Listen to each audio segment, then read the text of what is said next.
There are some pieces of surveillance footage that are so disturbing because you don't know what you're looking at. Then there are others that are so disturbing because you know exactly what you're looking at. You just don't know who you're looking at. Early in the morning of April 18th, 2016, security cameras inside a church in Midlothian, Texas captured something that would become one of the most recognizable pieces of surveillance footage in an unsolved murder mystery investigation. A person dressed in what appeared to be a police tactical style gear was walking through an empty church.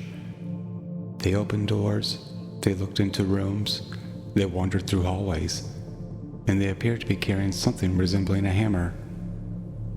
There was something strange about the way this person walked, too. Their feet appeared to point outward, giving their movement an unusual, almost awkward appearance. But the strangest part wasn't the clothing. It wasn't the walk. It was the fact this person seemed completely comfortable inside the church. Because they weren't supposed to be there. And sometimes after these cameras captured them, 45-year-old Missy Bevers was murdered. 10 years later, the person responsible still hasn't been publicly identified. Missy Bevers was the mother of 3 daughters and a fitness instructor. She lived in Midlothian, Texas, a city located south of Dallas. On the morning of April 18th, Missy was scheduled to lead an early morning fitness class at Creekside Church of Christ. The class was called Camp Gladiator. She regularly held these kinds of workouts, and the early hour wasn't unusual for her. Missy arrived at the church before sunrise to prepare for her class. But someone else had already arrived, and they weren't there to exercise. Inside the church, security cameras were recording. The footage would later become the most important evidence available to investigators. The person captured on camera was wearing dark clothing and what appeared to be tactical equipment. The outfit looked enough like police or SWAT style gear that investigators and the media often described it that way. The person's face was concealed. They wore a helmet, and they carried an object that appeared to look like some type of hammer or similar tool. The individual moved through the church as though they knew what they were doing.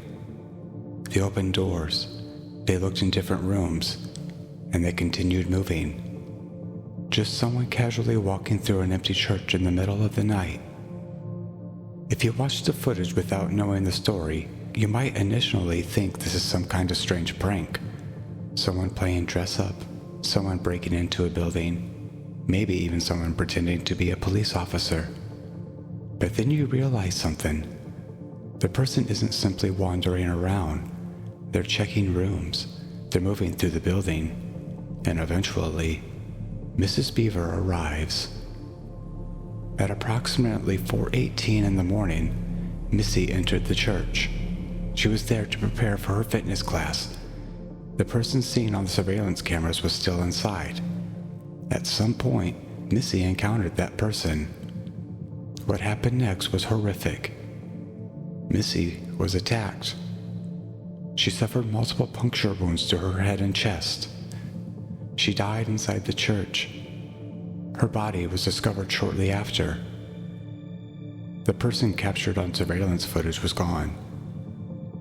And this is where the case becomes almost impossible to comprehend. Someone had entered the church in the middle of the night wearing tactical style clothing. They had apparently spent time moving through the building before Missy's arrival. Then Missy walked inside, and shortly afterward, she was dead.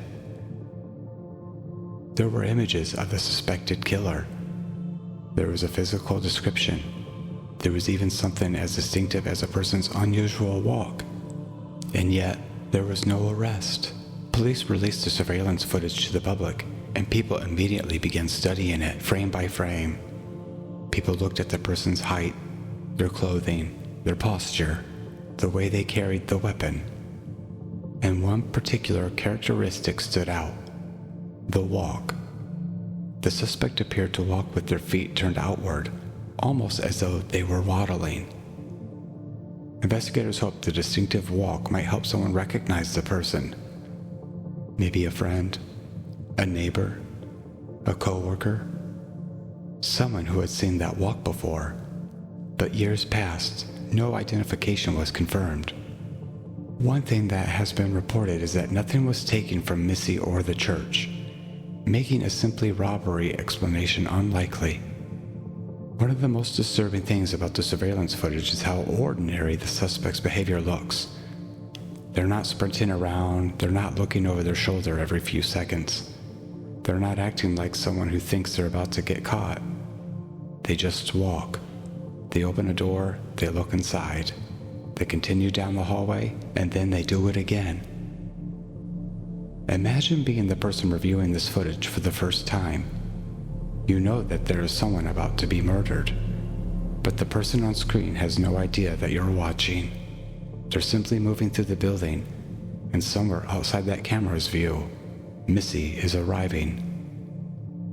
But there's also something eerie about the location itself. It's a church, a place where people normally associate with safety, community, and quiet.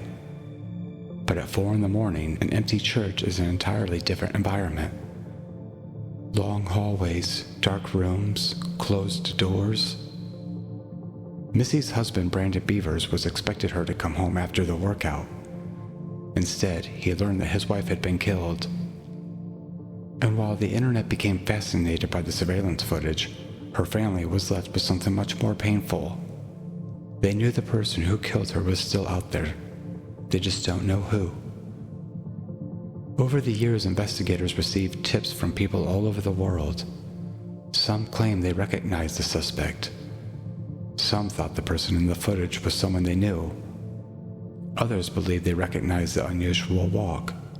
But none of those tips resulted in a publicly confirmed identification. The case continues, and eventually, it became one of the most notorious unsolved murders in Texas. Then came another question. Could the suspect actually be a woman? The surveillance footage doesn't provide enough information to establish the person's identity with certainty. The clothing conceals the body, the helmet obstructs the head, and the camera angles aren't exactly ideal. That uncertainty has fueled years of speculation, but again, speculation isn't proof. Police have continued describing the individual as a suspect rather than publicly identifying them. And as of 2026, there has still been no arrest in Missy Bevers' murder.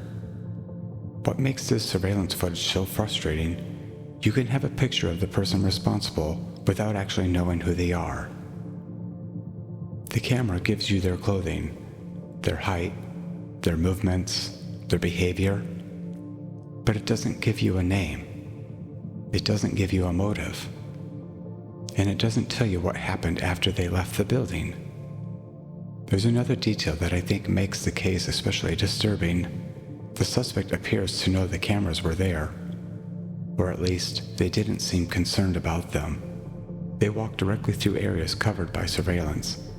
Maybe they didn't realize the cameras were recording. Maybe they didn't care. Maybe they believed the disguise was enough. Or maybe they had another reason for behaving that way.